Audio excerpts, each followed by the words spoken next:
Hello everyone, welcome back to the Patels e learning zone. आज हम लोग करेंगे question number 11 of final accounts of partnership firm. Question number 11 कुछ इस तरीके से दिया हुआ है। From the trial balance and adjustments of partnership firm of Salim and Shabana prepare final accounts of partnership firm. Trial balance as under. Debit and credit balances साथ में दिए हुए हैं, कैपिटल बैलेंसेस दिए हुए हैं, करंट बैलेंसेस दिए हुए हैं।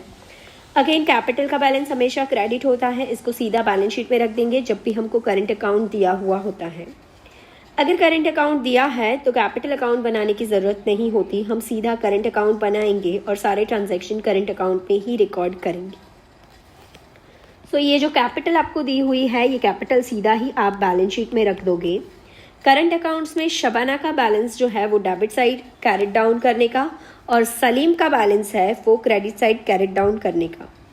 नेक्स्ट आपको दिया हुआ है stock of goods. This is closing stock, only one effect in balance sheet, asset side.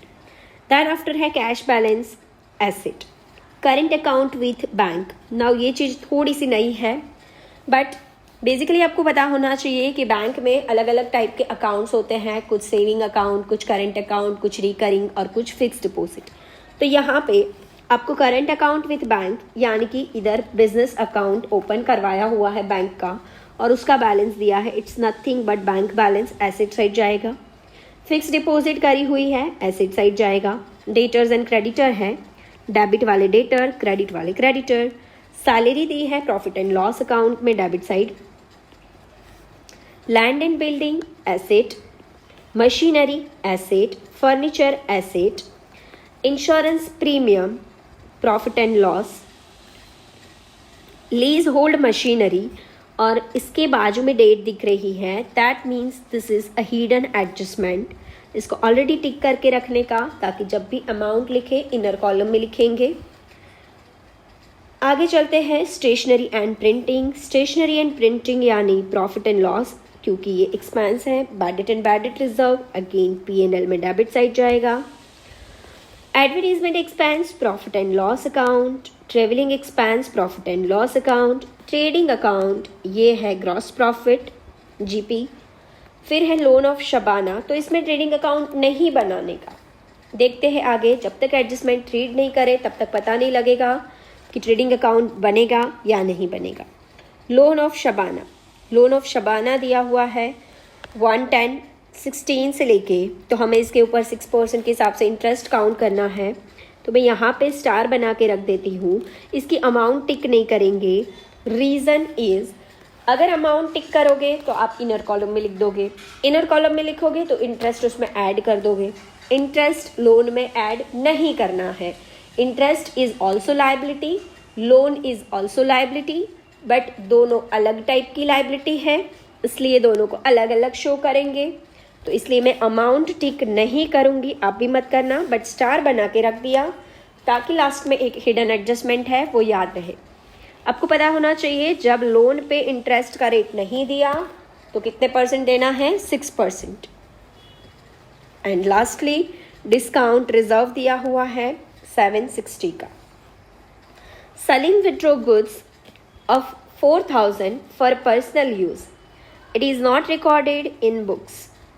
देखो, अगर पर्सनल यूज़ के लिए कोई गुड्स ले जाता है तो उसकी एंट्री कहाँ होनी चाहिए? उसकी एंट्री होनी चाहिए profit and loss, trading account में, परचेज में से माइनस होना चाहिए, परचेज में से माइनस होना चाहिए। And secondly this is drawing, so ये होना चाहिए करंट अकाउंट में डेबिट साइड।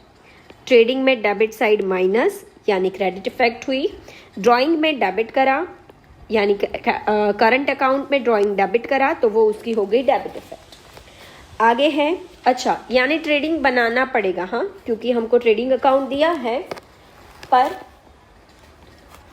अगेन इसमें रेक्टिफिकेशन करना पड़ेगा क्योंकि फिर भी हमें एडजस्टमेंट तो करने ही है, ट्रेडिंग अकाउंट बनाया है तो भी, तो हमको रेक्टिफाइड ट्रेडिंग अकाउंट बनाना पड़ेगा ये वाले सम में। Goods of 8000 purchase at the end of accounting year which is not recorded, तो रिकॉर्ड कर देंगे। कहाँ रिकॉर्ड होगा? परचेज में। वो हमारे पास है नहीं, तो यहाँ मैं अभी लिख देती हूँ परचेज में प्लस एंड क्रेडिटर्स में भी प्लस। परचेज है नहीं तो मैं ट्रेडिंग अकाउंट को टिक करके रख देती हूँ। और क्रेडिटर्स कहाँ है भाई? ये रहे 24,000।